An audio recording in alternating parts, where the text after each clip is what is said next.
एक ऐसा बाबा जो यूनाइटेड नेशंस को बेवकूफ बनाने में सफल रहा। खुद का बनाया संविधान, खुद का झंडा, पासपोर्ट, यहाँ तक कि खुद का नेशनल एंथम भी बना डाला। जब ये सिर्फ 12 साल का था तभी इसकी बॉडी में एक जेनेटिक म्यूटेशन आ गई थी, जिसके कारण यह ना तो पुरुष है ना ही महिला है। सितंबर 2018 में बाबा ने कहा कि ये 1 साल के अंदर अंदर जानवरों को तमिल और संस्कृत बोलाना सिखा सकता है। We are going to have bulls and cows which will talk to you very clearly, legitimately in Sanskrit and Tamil. सबको ऑफर किया गया है कि आप लोग जाकर इस देश की ई-सिटीजनशिप भी ले सकते हो, वो भी बिल्कुल फ्री में। सिर्फ कुछ क्लिक्स करो और आपको इस देश की सिटीजनशिप मिल जाएगी। नमस्कार दोस्तों, विजय माल्या और नीरव मोदी की कहानी को तो हम में से हर कोई जानता है। वो लोग जिन्होंने हजारों करोड़ों का घोटाला किया और देश छोड़कर भाग गए। लेकिन ये बाबा न सिर्फ देश छोड़कर जाता है बल्कि बाहर जाकर अपना खुद का एक नया देश ही बना लेता है।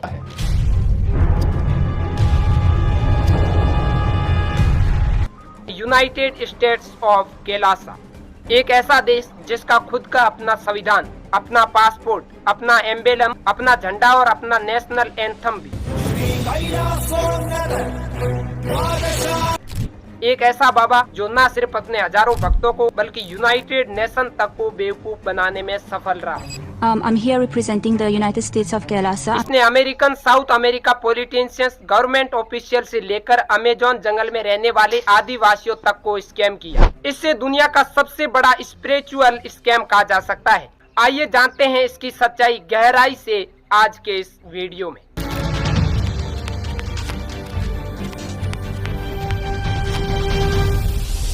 1 जनवरी 1978 अरुणाचलम राजाशेखरन नाम के एक बच्चे का जन्म होता है तमिलनाडु में। असल में इसका बचपन कैसे बीता इसकी कोई पब्लिक इंफॉर्मेशन उपलब्ध नहीं है, लेकिन बाबा दावा करता है कि जब यह सिर्फ 10 साल का था तब अरुणाचल हिल्स पर मेडिटेशन करते हुए उसे पहली बार डिवाइन एक्सपीरियंस हुआ। इसने मैकेनिकल इंजीनियरिंग में डिप्लोमा किया और सिर्फ 17 साल उम्र में ही इसने अपना घर बार छोड़ दिया। साल 2000 में इसके द्वारा पहला अपना आश्रम खोला जाता है तमिलनाडु में। एक बार इसने अपने भाषण में कहा कि यह कैंसर जैसी बीमारियों को ठीक कर सकता है।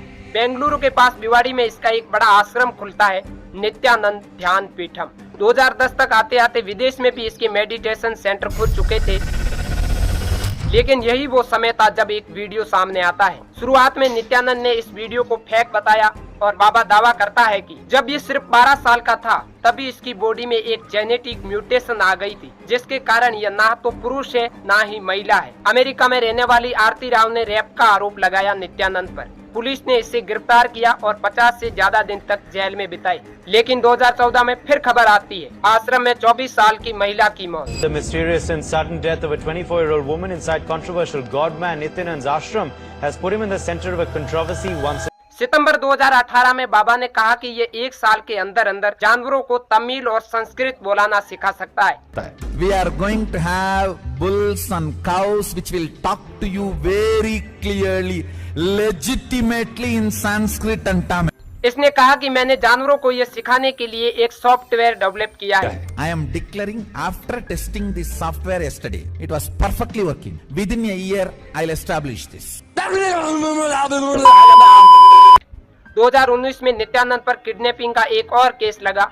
इससे 50 से ज्यादा बार सुनवाई के लिए कोर्ट बुलाया जाता है, लेकिन ये कोर्ट नहीं जाता। नवंबर 2019 में गुजरात पुलिस इसे गिरफ्तार करने के लिए इसके आश्रम पहुंचती है, लेकिन यहाँ इसका कोई अता पता नहीं मिलता। लेकिन बाद में यह पता चलता है कि नित्यानंद देश छोड़कर भाग चुका है। 2019 के अंत में नित्यानंद ऐलान करता है कि उसने अपना एक अलग देश बना लिया है, the United states of Kailasa. We already have a sovereign territory for Kailasa. Internet पर कैलासा की एक बड़ी स्ट्रॉन्ग प्रेजेंस बनाई गई है। कैलासा को डिजिटली वो हर चीज दी गई है जो एक असल देश में होती है। अपना खुद का झंडा, अपना खुद का कॉन्स्टिट्यूशन, खुद का पासपोर्ट, खुद का एम्बेलम, खुद का नेशनल एंथम भी। उनकी वेबसाइट पर जाकर आप देख सकते हो कि कैलासा का खुद का एक रिजर्व बैंक और करेंसी होने का दावा भी किया जा रहा है। इनकी करेंसी है कैलासियन डॉलर। इनका कहना है कि हर कैलासियन डॉलर 1 तोला सोने के बराबर है। The Reserve Bank of Kailasa is a legitimate body, exists in that country, functions there. यह स्कैम अपनी चरम सीमा पर तब पहुंचा जब फरवरी 2023 में यूनाइटेड नेशंस की एक मीटिंग में विजय प्रिया नित्यानंद को भेजा गया। इसने खुद को यूनाइटेड नेशंस में कैलासा का परमानेंट एम्बेसडर बताया। इस औरत ने यूनाइटेड नेशंस की कॉन्फ्रेंस में जाकर कहा कि कैलासा हिंदुओं का पहला सॉवरन देश है और इंडिया नित्यानंद को प्रताड़ित कर रहा है। Kailasa is the first sovereign state for Hindus, which is established by the Supreme Pontiff of Hinduism, Nityananda Paramashivam. The Supreme Pontiff of Hinduism and Kailasa have gone through intense persecution and human rights violation for reviving the indigenous traditions and lifestyle of Hinduism. And he was even banned from preaching and exiled from his birth country. 2023 में नित्यानंद के भक्तों ने Paraguay सरकार के एक अधिकारी के साथ बात करके कैलासा के लिए एक मेमोरेंडम ऑफ अंडरस्टैंडिंग साइन करवाया गया। इसमें क्लोज था कि पैराग्वे का देश कोशिश करेगा कि कैलासा को यूनाइटेड नेशन जैसी इंटरनेशनल बॉडीज में जगह मिल सके। Paraguay agreed to explore diplomatic relations with Kailasa and support the admission of Kailasa as a sovereign nation. Meanwhile, Kailasa would offer help to Paraguay too in a variety of issues, including irrigation. जब ये खबर public हुई तो इस अधिकारी को fire कर दिया गया अपनी जॉब से। कैलासा देश के पास सब कुछ था, बस एक चीज की कमी थी और वो थी जमीन।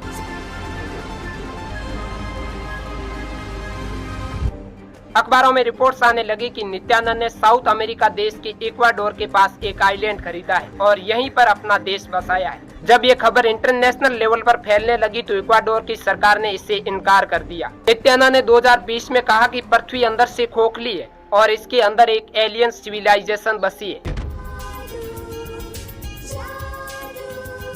नित्यानंद ने दावा किया कि वह दूसरे डायमेंशन से आया एक एलियन है जो कई साल धरती के अंदर मौजूद एलियन सिविलाइजेशन में रहा है। जब उसे लगा कि उसकी जरूरत है तो ऊपर आ गया। Earth is hollow, it is not solid.